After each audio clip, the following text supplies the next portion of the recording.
So you're sitting down right now and you're really questioning, how did you get here? Why? You are overwhelmed. And it's not the overwhelmed you've known in the past. This kind is really different. It's the overwhelm where you're actually considering if you need to quit business. That's how crazy it's gotten. Because the business seems to be at a standstill and you don't understand why. You have all these ideas in your head, you have new products to launch, new services to launch, and nothing seems to be moving because you're like, why can't I just find the time? I had the time before. What's going on with me? Your family life now, there are a lot of things going on. So your children are transitioning, right, from schools. Maybe you're transitioning to another state or another country altogether. Then your parents, they're getting older, so you have to manage that. And then you also have yourself, right? Your health, your self-care. And you just feel like every time someone calls your phone or sends an email, it's a new client, it's a new contract, you keep saying yes. And you're saying yes with, honestly, a really good heart. But it's not working out for you. And I'm trying to tell you today that the diagnosis for your overwhelm is overcommitment. The diagnosis for your overwhelm is actually overcommitment. What I want to do today in this video, you high earning, high achieving entrepreneur, is unpack this for you, because there are some subtle things that really begin to damage your reputation, damage your business that you can't even see. So one of my jobs here is to do what? Take you from stuck to unstoppable so you can do what? Profit with peace. Profit is not profitable when it doesn't come with peace or it costs you your peace. Anything that costs you your peace is too expensive. So let's just dig into this video. Let me help you get the breakthrough that you need and the mindset shift that is going to really help you recognize why you've gotten yourself to this point and how you can get out of it. So, what is overcommitment? So, overcommitment happens when you say yes to something that should have been a no. Overcommitment happens when you say yes, emphatically yes, begrudgingly yes, compulsory yes. You say yes to something, but the real answer should have been no. And a new yes, this new yes that you've given, it begins to compromise your previous commitments. So all of us have things that right at the moment you're watching this video, that you're committed to. But you will have opportunities that will come at you and you will say yes to those opportunities, but you will not understand the cost of those opportunities. Right? Right. And what is most important, what is most urgent, starts to experience neglect. I want to repeat that for you because it's 3 layers I've given you there. What is overcommitment? It is you saying yes to something that you should have said no to. But what starts happening is that yes begins to compromise your previous commitments. But it doesn't just stop there, because you start experiencing difficulty keeping up with the things that are most urgent and most important. And those things that are now most urgent and most important, they lose the time, energy, and focus it required to get done properly. And that is one of the surefire ways that you're realizing I am overcommitting. Because something was at the top of my list that is not at the top of my list anymore. Fixing my CRM for my clients was at the top of my list. But when these 5 things I said yes to this week, I didn't even get that CRM done. I was supposed to send out some invoices to clients. I was supposed to send out some contracts, but that didn't even get done. And you're there asking yourself, how did it not get done? This was the thing that I had to do this week. How did it not get done? I'm trying to show you how it didn't get done. You overcommitted to something and that thing went on the back burner. Now let me tell you, I have personal experience with this. I would set things, and I usually, when I'm managing my time, I would set like a big task to accomplish, right? And one of the things I started to notice is that the big task wouldn't get done. Why? Because I would become so caught up in something else, something somebody asked me to do, or something I distracted my own self with doing, right? And I wouldn't get the thing done. That is a sign of overcommitment. But there are hidden dangers of being an overcommitted person. I could tell you, it's not a flex. Let me start there. Overcommitment is not a flex. In this year 2025, overcommitment is not a flex. It is not a sign of kindness. It is a sign of foolishness. Why? Because you're doing more than you have the ability to do. You're doing more than grace would allow you to do. So you're telling yourself you're stretching for your new capacity, but what you're doing is you're going beyond it. I'm getting ahead of myself, but I'm trying to show you that sometimes the mental framework is wrong, because you're telling yourself, oh no, I could handle that project. Oh, I've done this before. Have you done that before in this season? Because if this season has changed, then something about how you manage your time, how you manage your energy, how you manage your attention must change. But I know you didn't realize that yet, and that's okay. I've been there. I've been there where life changed on me, and I still try to manage time the same way I did 2 months ago. And I'm trying to tell you, if you're in a new state in your life and in your business, you need to change the way you manage your time. You can't keep doing your time blocking. That may not be the most efficient way to get ahead in this season. So what are the hidden dangers of overcommitment? Number one, it steals your focus, because you start sacrificing your attention and reducing your effectiveness. Let's say you have 1 hour to get 2 tasks done. When somebody calls you and asks you, can you just pick up a matcha latte at Starbucks for me, right? And Starbucks is across the road, so you think to yourself, well, I could do that. But what happens is that 1 hour you had, because you literally have no other hour to get those 2 things done, when you go across the road to pick up that matcha latte for that person, you just messed up those 2 tasks. Now, I'm not trying to endorse not being kind to people. I'm not trying to endorse not helping people. But I'm trying to show you that once you say yes, you automatically rearrange your priorities.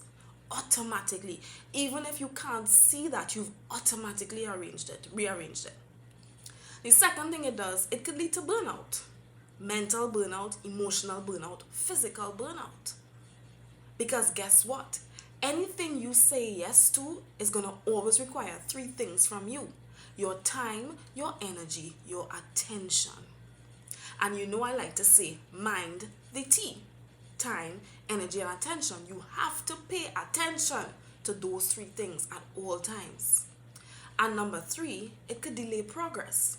So especially in those areas where you need momentum, right? You need to be going faster. It could start delaying progress because you just got distracted by saying yes to something that didn't really warrant your yes in this season. Be really careful about good opportunities. So sometimes we like good opportunities and we're driven toward good opportunities, but you have to count the cost. Don't just say yes to things without counting the cost, right? And the 4th thing is it could chip away at your credibility. Now let me explain this one properly. Can you imagine you promise a client to send something for their onboarding package, right? On Monday. And then you started onboarding other clients, and that first client you onboarded gets lost through the system somehow, right? That client that you onboarded first thinks you are not credible.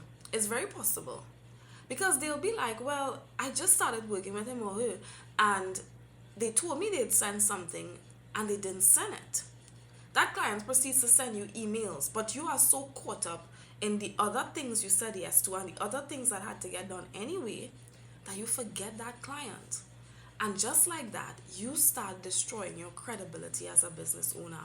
And I'm trying to show you that when you can't manage this part of your life, what to say yes to, what to say no to, people could start looking at you sideways. And it's not because you're trying to do something bad deliberately. You just don't know how to manage your yes and your no. That's it. So why do we really fall in that trap of overcommitment? Now, let me tell you this. This is what I've noticed. Overcommitment is easier when your responsibilities multiply. When you start having more on your plate, right? More demands. It's very easy to still be acting like the previous version of yourself when you should become a new version of yourself with a new responsibility. Let me explain this simpler. When you have new responsibilities on your table, you must become a newer version of yourself or start acting like the newer version of yourself.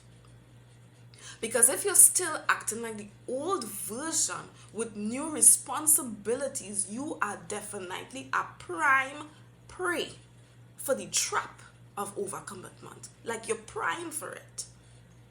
The more you take on is the more your time, energy, and attention are going to be demanded. So I'm asking you, what projects have you taken on recently? Whether in your personal life, whether in your marriage, whether with your children or your extended family or your business, what projects have you taken on?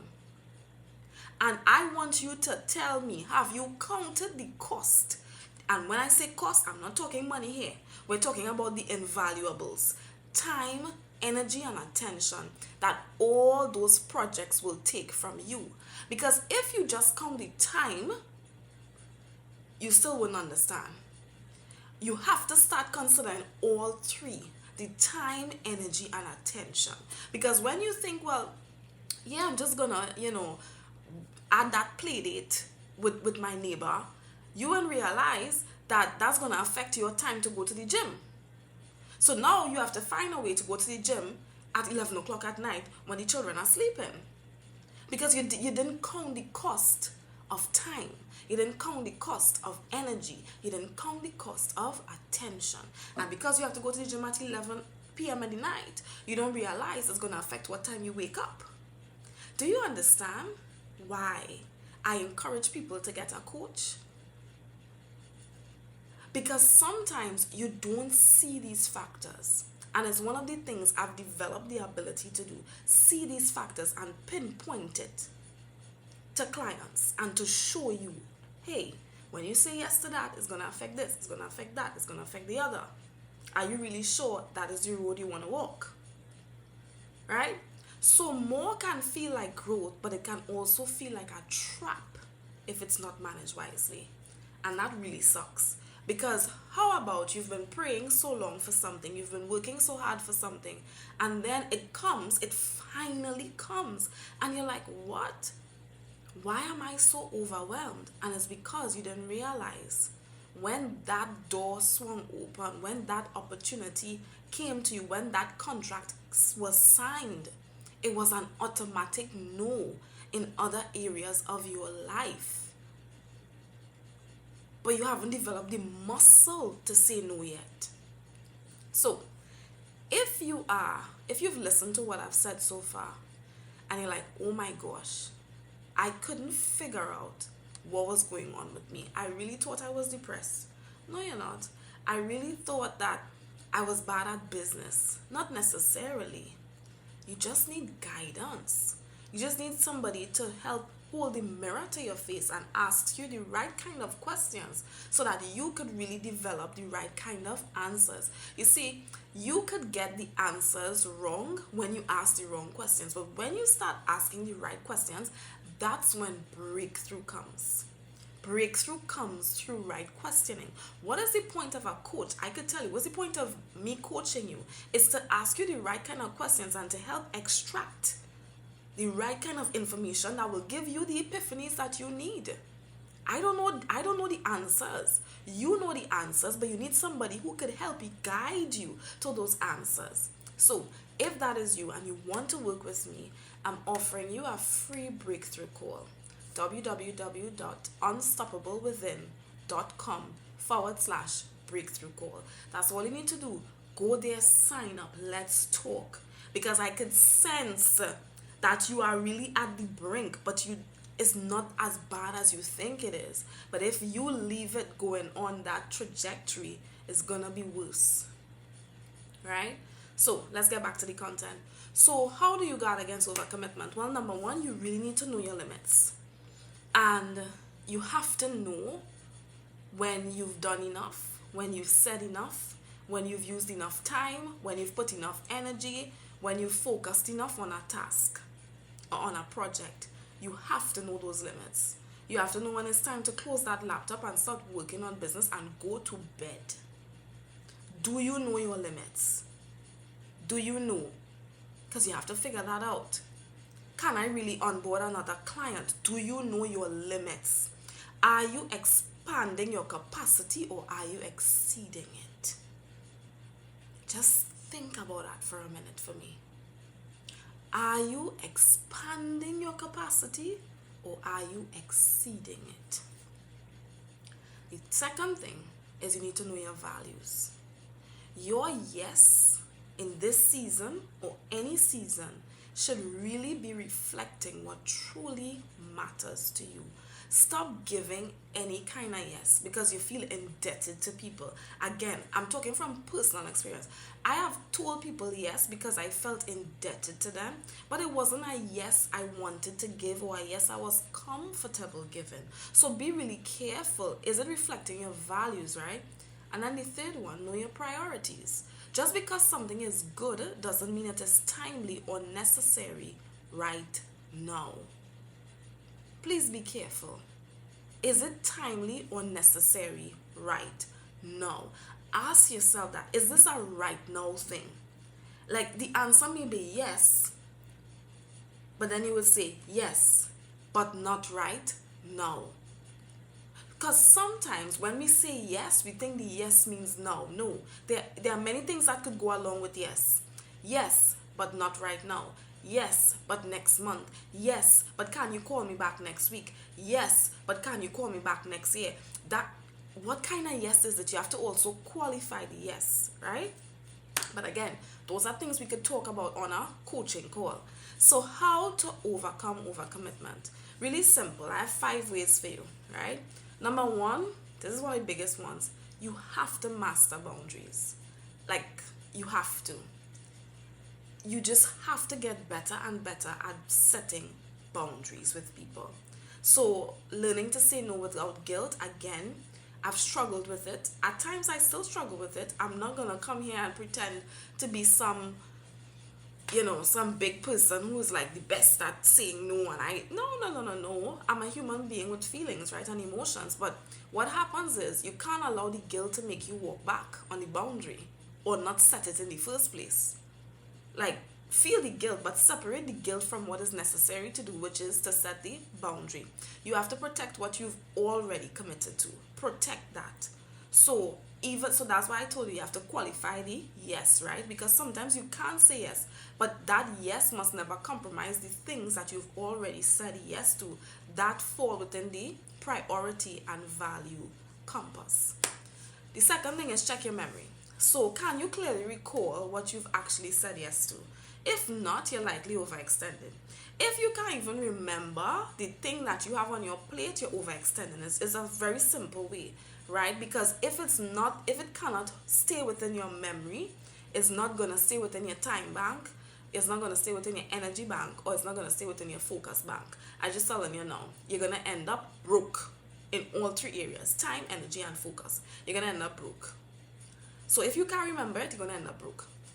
The third thing is, please pay attention to timing. So what was a yes in one season could be a no in another. Allow yourself to change your mind.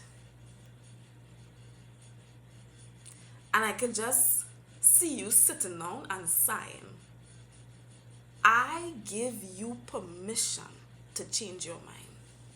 Can you give yourself permission to change your mind?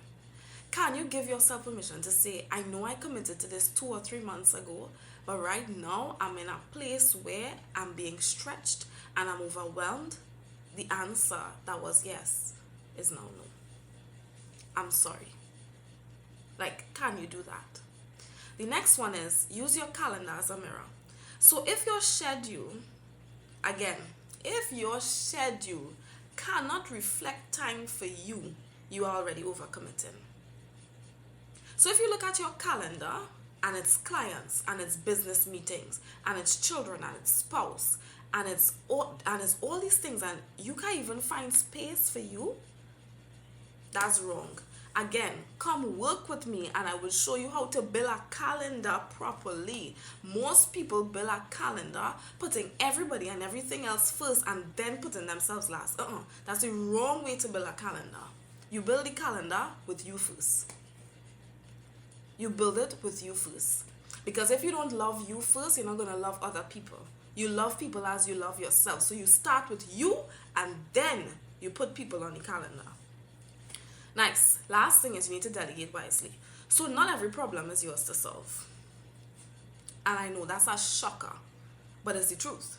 Again, things I struggled with, I still struggle with it. Thinking that, oh, that's my problem. No. You're wasting time, energy, and attention trying to solve problems that are not your business. So you will overcommit when you realize this is my task, that is your task. You may need some help there. I could give you some help, but I won't do it for you, right? So ask yourself, am I the only solution to this problem?